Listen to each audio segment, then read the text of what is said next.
Thank you so much, Chair. Good morning to the Minister and the national leadership.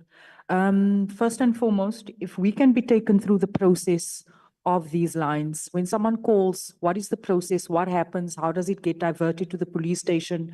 How long does it take for someone to actually respond? I also want to say there's a difference between the presenter said that they have X amount, sorry, in the absence of a report, there's X amount of calls that are being dropped.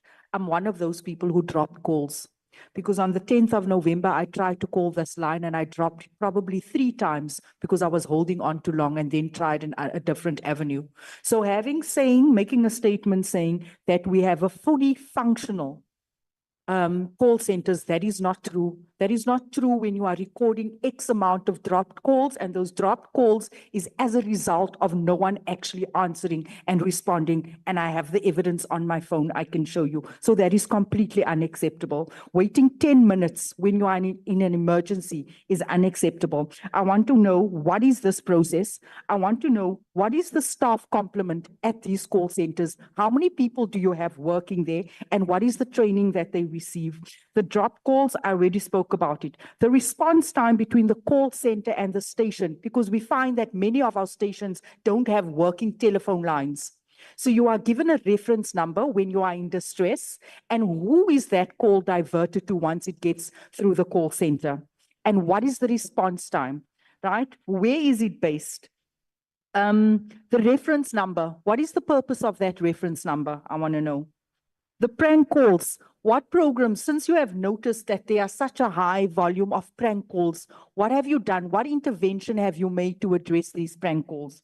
How many, in terms of extortion, how many departmental cases has been registered? Because as we speak, and my colleague covered me there are so many officers now seeing the spaza shop situation, Minister, as an opportunity to get money out of these spaza shop owners. Just last week, I reported a case where I was sent photos and I've reported it to the provincial commissioner. I want to know how many departmental cases has since been reported and we are investigating. I think I'm going to leave it there for now.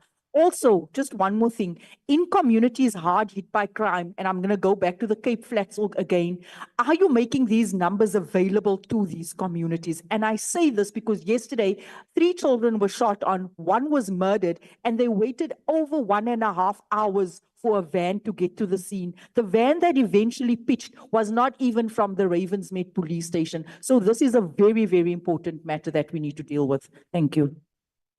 I think it's safe to say that this department is in a crisis, which means that our country is under siege. And I say this again, based on the oversight visits that I've conducted. 10K entry-level officials, and I don't see anything in this report that actually speaks to a specialized unit that focuses on drug abuse and narcotics, when that is currently destroying our communities. It's sad. I also want to ask, have we done research in terms of what the current population, with an influx of foreign nationals contributing to the high crime rate, will 10,000 entry-level members actually suffice? How are we deploying these 10,000 members per province? Have we done research to determine and to ascertain where are the shortages and where the impact is needed and the workforce is needed and where impact needs to be made? In terms of the workforce exit, can you tell us of this workforce exit? And I'll tell you why this is concerning to me. Because after I have engaged with a few members, the morale of the SAPS members is at an all-time low. There are so many good members within SAPS, and I've realized this after doing my oversight. So many good members within SAPS that don't have the necessary resources to actually fulfill and do their jobs. I spoke to a detective yesterday, and he said to me, you know what, I hope there can be change at Ravensmead police station, where he's been working for over 20 years, where 18 detectives are having to share one office. And I'm saying this because we are now allocating more staff, more boots on the ground. And even if we have more boots on the ground, these boots don't have resources. Has that been included in our budget? The last time we deployed more boots into these units, they didn't have name tags for almost 3 years. They didn't have computers. They didn't have cell phones. So when we say we are capacitating detectives, we have the resources. Are they going to get the bare basic minimum tool like a cell phone and a computer? Have we taken that into account? The exit interviews, are we finding out why members are leaving? What is the issue? We get complaints from members. We are deploying more staff. And do we know what are the challenges there when it comes to salaries, to overtime, and to lack of resources? The anti-gang unit, I see there's an intention to capacitate the anti-gang unit. There's so many of these members unable to do their work. Putting more boots with them is needed, but they don't have vehicles. I spoke to them. Report on. I also want to ask once again, I know we've spoken about this previously, Chair, the reservists, the thousands of reservists that are out there, considering that we have a budget shortage, considering that there's no funds, and most of these members have been through the training, and most of these members are still able to do their jobs, they are still willing. Is there not a possibility that we can absorb them in certain places when it comes to this recruitment drive?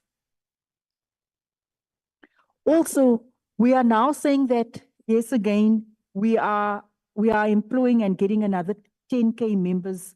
Office space, where are these people going to sit and where are they going to work from?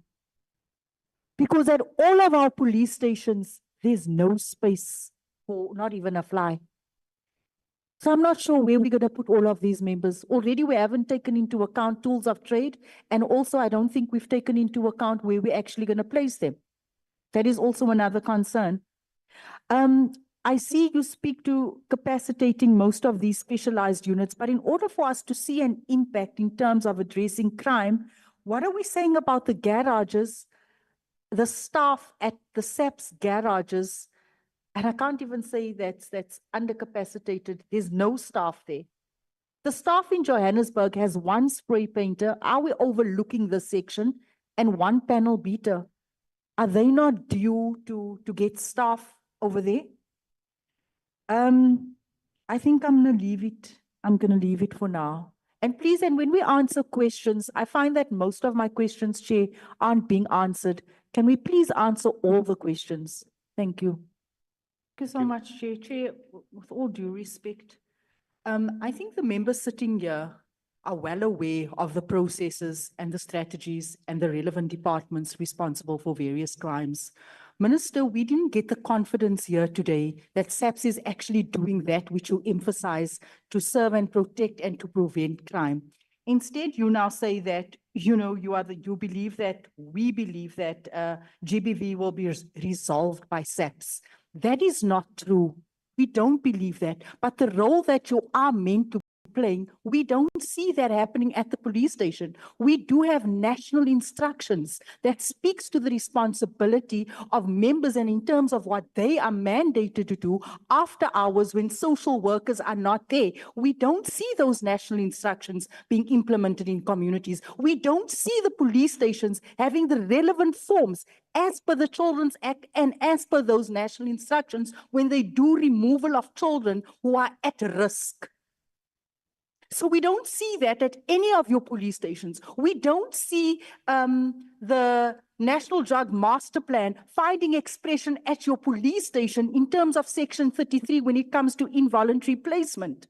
The things that you are mandated to do, we don't see it happening and unfolding at your police stations. I also think that it's an insult for you to tell us that here we are sitting focusing on the strategies and not the impact. We are not seeing impact on the ground.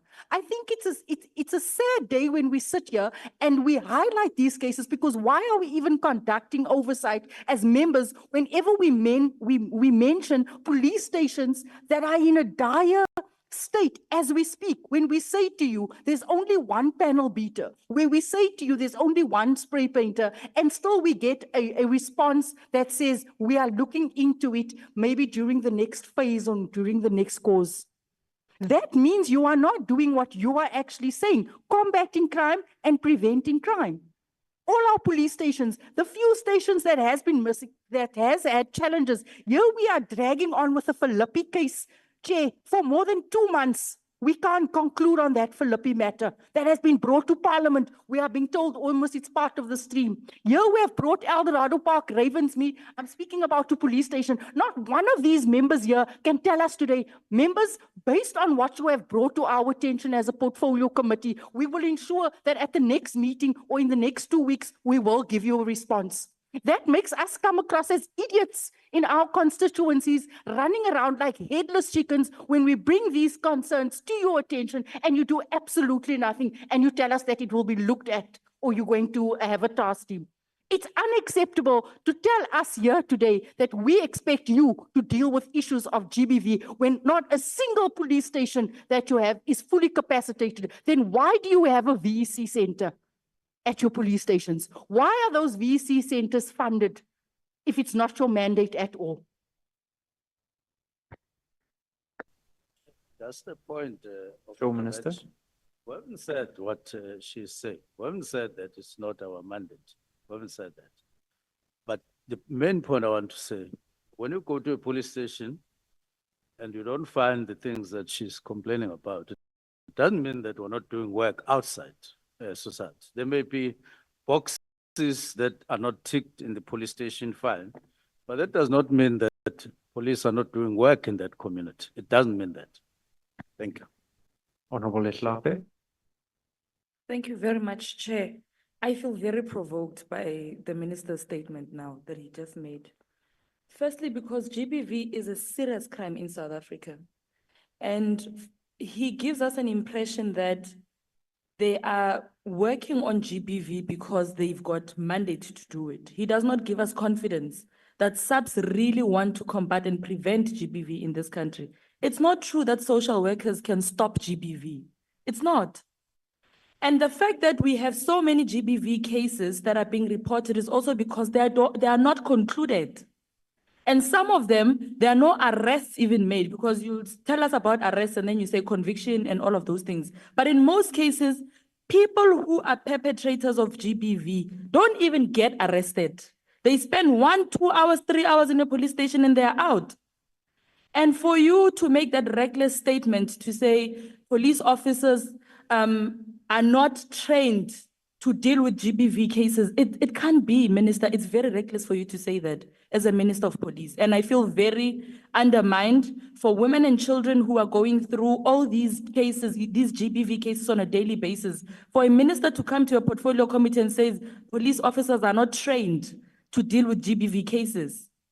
The fact that they have to come and open cases in police stations means that it's the responsibility of SAPS to make sure that they prevent and they make arrests and they attend to those cases. Yes, there is a need of social workers, but that does not entirely say that police officers are now monsters, that they cannot be incorporated in the socio-economic issues that are happening in communities and GBV cases in particular.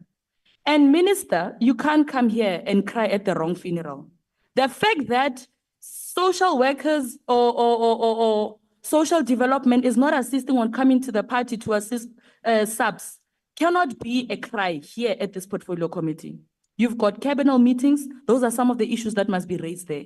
Yes, we are agreeing that we must have joint meetings with other departments. That is part of our responsibilities as a portfolio committee, but you can't cry at the wrong funeral. I feel very provoked that you make such a reckless statement on GBV cases with the current conditions that we have as a country on gender-based violence. Thank you very much, Chair. Honorable